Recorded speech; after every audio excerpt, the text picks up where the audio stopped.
Hey guys, welcome back to the channel. बात करेंगे top 10 question और गेस्ट पेपर को। इसमें मैंने 10 क्वेश्चंस को इंपॉर्टेंस दी और ये 10 के 10 क्वेश्चन आपको कर लेने हैं। पहला क्वेश्चन देखो, द लास्ट ऑफ मोहिकन से पूछ लिया है, रोल ऑफ फोर्टनियर का। क्वेश्चन नंबर 2 है इमेज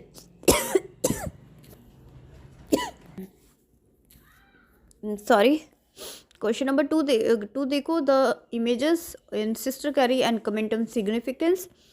सिस्टर कैरी जो नोवेल है उसमें जो इमेजेस का यूज़ किया गया है उसको एलाबोरेट करना है। How the Great Gatsby elaborate the society situation. Society की सिचुएशन को बताना है। अब देखो एग्जैक्ट क्वेश्चन आएगा तब आप एग्जैक्ट क्वेश्चन करेंगे, नहीं आता है तो इंट्रोडक्शन देंगे, उसके बाद समरी दे देंगे, आप लास्ट में कंक्लूजन देंगे। ये आपका आंसर राइटिंग का फॉर्मेट होगा, ठीक है।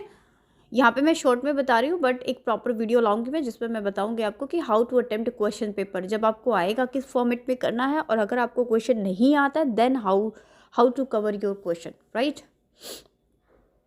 क्वेश्चन 4 है आपका, discuss Scott Momaday House Made of Dawn. इसको डिस्कस करना है आपको। 5th क्वेश्चन है, मैंने कैचर इन द रे से दे दिया है, जहाँ पे रेबल विक्टिम को की इमेज जो है उसको डिस्क्राइब करना है। क्वेश्चन 6 है, फीचर्स बताने हैं 19th सेंचुरी अमेरिकन नॉवेल्स की। तो देखो ये पूरी जो बुक है वो अब कोई सोचेगा कि ये क्वेश्चन तो हमने किया ही नहीं है।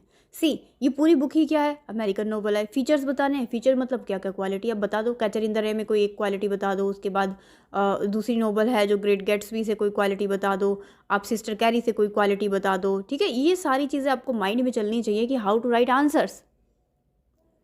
क्वेश्चन नंबर 7 देखो, what are the major thematic concern of post Second World War. अब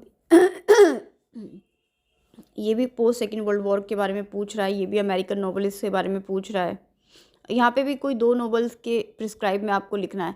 देखो जब एग्जामिनर पेपर देगा ना, कभी भी अगर 20 मार्क्स का क्वेश्चन है तो अगर एग्जाम्पल में पूछेगा ना तो आपको बोलेगा कोई भी 2 नॉवेल्स के रेफरेंस से आप आंसर दीजिए, कभी भी एक नॉवेल नहीं देगा। तो आपको वहाँ कन्फ्यूज़ नहीं होना है कि अब हमें 2 कहाँ से लिखे। देखो ये पूरी बुक ही जब MEG 11 है तो कोई भी 2, ये तो the great Gatsby, the catcher in the रे, 2 नॉवेल हो गई। इनके कॉन्टेक्स्ट में अपने आंसर को जस्टिफाई कर दो। ज़रूरी नहीं है यही 2, बाकी आपको कोई भी 2 आती है, बहुत अच्छे से आती है, उनको इलाबोरेट कर दो। पूरी बुक में ही तो आपका MEG 11 है। सो पैनिक नहीं होना है पेपर देख के, ठीक है। आपको आता सब है, लाइक स्टूडेंट्स को आता सब है, उसने पढ़ा सब होता है, लेकिन एग्जामिनर इस तरीके से क्वेश्चंस अटैम्प्ट करता है कि उसको लगता है कि नहीं जो उसने पढ़ा था वो इस क्वेश्चन में फिट नहीं होगा। सो ये माइंड बिल्कुल दिमाग में रखना है। कभी भी क्वेश्चन आ जाए पोस्ट सेकेंड वर्ल्ड वॉर, तब भी अमेरिकन नॉवलिस्ट की बात हो रही है, मतलब कि MEG 11 में जितने भी नॉवेल्स हैं उनकी बात हो रही है, या features of 19th century American novel की बात आ जाए तो भी यही बात पूछी जा रही है। अब क्वेश्चन ये क्या है वो उसके ऊपर आपको फोकस करना होगा। क्या पूछा गया, फीचर पूछे गए हैं या नॉवलिस्ट के बारे में पूछा गया है। देखो फीचर्स पूछे गए हैं मतलब कि नोवेल के फीचर को बताना है।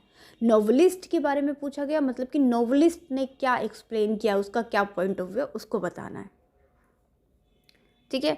अब नाउ क्वेश्चन नंबर 8, मुझे जितनी इंपॉर्टेंट चीज़ें याद आती रहती है मैं आपके साथ डिस्कस करती रहती हूँ। क्वेश्चन नंबर 8 बोलता है विलियम फोल्कनर का है A Light in August, इसके ऊपर आपको लिखना है। क्वेश्चन 9 में मैंने जगह दी है the colour purple. The colour purple बहुत ही इंपॉर्टेंट नॉवल है और आप एक बेस्ट फेमिनिन नॉवल भी बोल सकते हैं।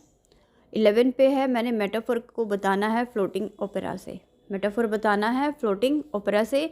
ये 10 क्वेश्चन बहुत इंपॉर्टेंट हैं और आप कह सकते हैं कि हो सकता है इसमें से ही 2-3 क्वेश्चन आपको एग्जैक्ट देखने को मिल जाए एग्जामिनेशन में।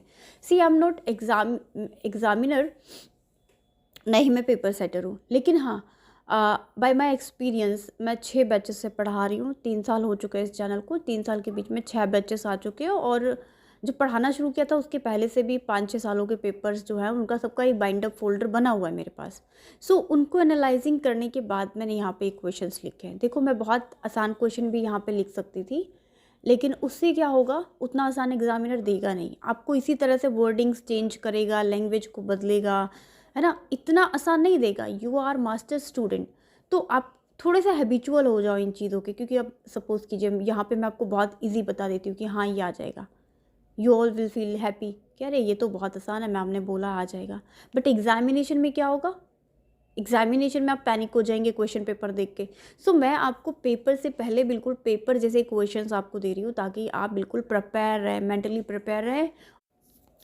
दूसरी बात ये है कि आपको ये भी ध्यान रखना है कि पेपर में किस तरीके से पूछा जा रहा है, ठीक है। तो अगर आपको आंसर एग्जैक्ट आता है तो आप कैसे लिखेंगे, एग्जैक्ट आता है तो आप उसको 3 पैराग्राफ में लिखेंगे। सबसे पहले इंट्रोडक्शन वाला पैराग्राफ बनाएंगे 5-6 लाइनों का, जिसमें राइटर का नेम और शॉर्ट में बताएंगे उसमें क्या मेंशन है। सेकंड पैराग्राफ में डिटेल में आप उस क्वेश्चन को डील करेंगे, जैसे कि कलर पर्पल से मदरहुड का क्वेश्चन है तो मदरहुड को एग्जैक्ट डील करेंगे, कहाँ कहाँ पे मदरहुड की चीज़ें रिफ्लेक्ट की गई हैं। और थर्ड में लास्टली आप कंक्लूजन देंगे और उसमें राइटर ने जो भी एक्स्ट्रा चीज़ें लिखी है नोवेल में, या राइटर का खुद का एक्सपीरियंस है नोवेलिस्ट के बारे में, जो भी एक्स्ट्रा चीज़ें आपको पता है वो सब लिख के अपने आंसर को बाइंड अप कर देंगे। But in case if you don't know how to write answer, आप एग्जैक्ट क्वेश्चन का आंसर नहीं लिख पा रहे तो आपको आंसर 2 पैराग्राफ में लिखना है। पहले में आप जस्ट इंट्रोडक्शन लिखेंगे और दूसरे में start your summary in detail, right. कोई कन्फ्यूज़न नहीं, कोई क्लियरेंस नहीं, बार बार इधर उधर कुछ नहीं करना है। एक चीज़ को फॉलो करो, जो बोल रही हूँ द बेस्ट है, आप इसको फॉलो करो, आपको बहुत अच्छा स्कोर हो जाएगा। Thank you so much, stay connected and good luck for your exam. पढ़ते रहिए।